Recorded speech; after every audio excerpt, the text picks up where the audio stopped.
The Problematic Prince. Björn and Erna did not return to Baden Street until well after sunset.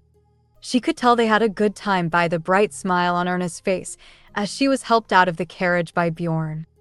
"Did you enjoy the festival?" the Baroness asked as the two entered. "Yes, thank you," Björn said with a polite bow and a friendly smile. "I'm glad, Erna. What about you?" "I did, despite the embarrassment," Erna said, looking up from studying her fingers. She looked like she was still worried about the morning's events. "I'm glad," the Baroness said and moved in for a hug. Erna hugged her grandmother, the rose-colored sunset falling onto her back. "Thank you for letting us go." "I'm sorry it came late, sweetheart," the Baroness said, regretting raising Erna in such a remote village. She always regretted the decision, every time she read about the Grand Duchess, who was mocked by everyone for being a clumsy bumpkin. She was concerned that she would be unhappy, just like her mother, that she raised walls, which only got higher with time, even though she knew Erna couldn't be confined to such a small world. She should have had the chance to live like all the other noble ladies. If she had, maybe Erna wouldn't be such a pariah. "You must be hungry. Come, let's go have some dinner," the Baroness said, letting the regrets melt away. "Oh my God, Erna, what is that?" the Baroness shouted as she noticed the crates and crates of produce for the first time. The horse carrying the two stopped under a large tree. Once the servants had finished setting up the picnic, they departed, leaving the forest deserted. Erna looked around excitedly. The breeze ticked his nose and carried the fresh aroma of scented flowers. Erna forgot she was a princess for a moment and hopped around the picnic, checking everything off her imagined list, and saw the roses and blackberry bushes growing wild at the edge of the small field. Björn watched his wife while getting comfortable, leaning on his stack of cushions. The sky was filled with billowing clouds and the trees swayed in the gentle breeze. Great swathes of daisies painted the rolling hills white. It was certainly as beautiful as Erna had described. Björn couldn't take his eyes from his wife. Her loosely knotted hair danced as she bounced along with the white ribbons of her sun hat. Erna gathered up some flowers as she strolled through the lilies by the creek and brought them back to the blanket. Björn smiled affectionately at his wife and popped the cork on the bottle of wine. "I would like a drink too," Erna said. "Should a decent lady be drinking during the day?" "Today is a special day," Erna said, holding out her wine glass. Erna smiled timidly and her cheeks turned a light shade of peach. The forest rang out with the sound of wine glasses touching in toast. The pair started on the first glass of wine and Erna found compulsion to tell Björn about her childhood. She told him all about her growing up in Beaufort, about her mother and affectionate grandparents. The wonderful days spent in Beaufort, there wasn't a single bad memory. By the time she was done talking, the bottle of wine was nearly empty. "I like this flower too," Erna said, pointing to the lily of the valley she had picked earlier. "I know," Björn hummed, topping up their glasses with the last of the wine. "I've loved the flowers since I was a kid, but I don't think I like them anymore. A flower isn't just a flower, and it doesn't just bloom in the greenhouse, but all over the fields here. There are so many, it's strange." She was clearly drunk. Björn could see that. They had drunk 3 glasses of wine each and starting on their 4th. He emptied the last drops into her glass. "Thank you, Björn." While drunk, it seemed that Erna was needlessly polite. He found the contrast between sober Erna and drunk Erna to be hilarious. Nothing seemed too much for the attractive drunkard to put up with in such good weather and beautiful scenery. Now that she was inebriated, Erna was more jovial than normal. She wasn't a terrible drinker. She still talked the same, though slower and with droopy eyes. "Did you know that today was our 1-year anniversary?" Erna said, suddenly diverting the conversation away from how she used to play house as a kid. "The day we met was exactly 1 year ago today at the founding party." "Well, you have a pretty good memory for a drunkard." "No, I'm not drunk," Erna said. Her face became stern and bright red. Björn laughed and filled her glass once more from a fresh bottle of wine. "Has it really been a year?" Björn stared at the forest for a long moment, thinking. Golden rays of sunlight pierced through the tree's canopy. The air was filled with the melodies of countless unknown birds. It all seemed so unrealistic. A woman who had grown up in such a remote place to suddenly be thrust into the wedding market overnight. As he thought on this, it all made sense. Their meeting a year ago, why she was at the festival. She might as well have had a for sale sign around her neck.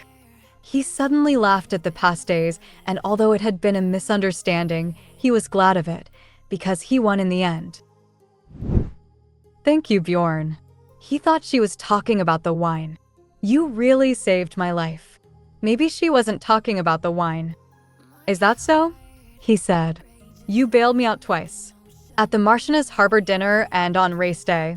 You also never filed a claim for your missing trophy. That's because you were a much more valuable trophy. He never spoke the words. His throat hurt, like something swelled up inside, accompanied by a strange irritability. It seemed to come more often these days, and always when he thought about Erna. That you asked me to marry you meant the world to me. I was able to escape my abusive father and escape a rotten marriage. I was able to keep the Baden mansion safe. I owe you an ever-increasing debt. Ona. He called her name in haste, but lost what he was going to say. It was nice that he didn't have to think too hard about Erna. She should be burdened with so many duties as the Grand Duchess, but he didn't want that for her. He wanted her to stay like a lovely deer. Quiet, harmless, and beautiful. Just someone that brought peace and love to his world. So what has changed? His anxious mind was disrupted. His train of thought was disturbed by the sound of glass on glass. Bjorn looked at his wife as she shuffled in front of him and tinged his wine glass with hers. She smiled at him shyly. Her dramatic entrance into the world of drink was an interesting one. You're definitely drunk now, Erna, Bjorn said. If she drank any more, she was going to fall asleep. You need to stop drinking, you drunkard. Bjorn took the glass and placed it to one side, then pushed Erna back against her cushions as he leaned in and kissed her. He grabbed her by the waist and pulled her in close. The distant chirrups of birds could be heard. Erna let out a sigh of resignation and her body went limp. Bjorn's chest against hers was hard and warm. His grip around her waist was firm.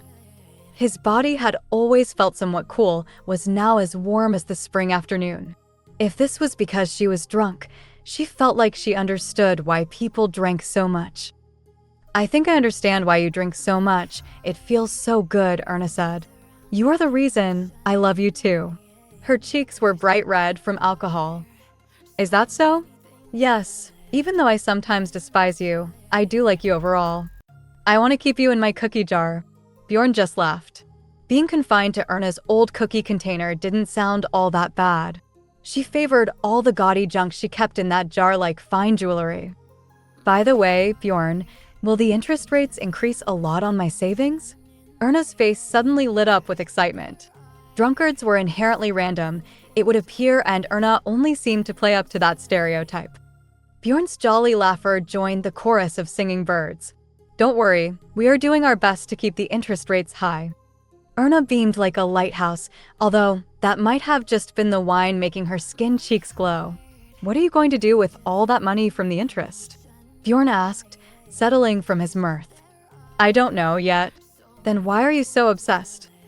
It's just, I want to make sure my savings are growing, Erna said. Her wonky smile formed a dimple on her cheek. Bjorn looked at his wife, who was smiling as though in a lovely daydream. Bjorn shared in Erna's smile. She was a materialistic girl, despite having grown up in the bosom of Mother Nature. She was a very appealing character. When I have enough interest saved up, I will buy you a present, Erna said, suddenly serious. Oh, wow, what an honor. Another giant bouquet? Well, what kind of present would you like? I don't know, tell me anything except cigars. They are bad for you. Alcohol too. Then why ask me what I would like if you've already made up your mind? No, I will respect your wishes. You like horses, don't you? Ties, gloves, shoes, cufflinks. Nope. Erna's ambition had blown up into something enormous. But horses are expensive, aren't they, and take up a lot of time, Erna said, resigned. Bjorn simply replied with laughter as Erna's tone became more solemn. With her deposit, it would be a gift he would receive when he was old and gray. Anything else? You, Bjorn said. Me? Erna couldn't believe what she was hearing. I think putting a ribbon around your neck would be enough, except for all the other cumbersome things you like to wear, of course. Erna stared at him in bewilderment. Erna had hoped this trip would prove to be romantic, despite knowing that Bjorn didn't love her, and she still felt let down. She was happy that Bjorn did want her, at the very least. She wondered what this strange feeling was called, a feeling that encompassed so many different emotions. You really are difficult, Bjorn. She shifted into a seated position and let out a huff. She wasn't sure if the booze was to blame, but she had a hard time understanding her husband sometimes. Bjorn let out a small sigh and reached for the wine bottle.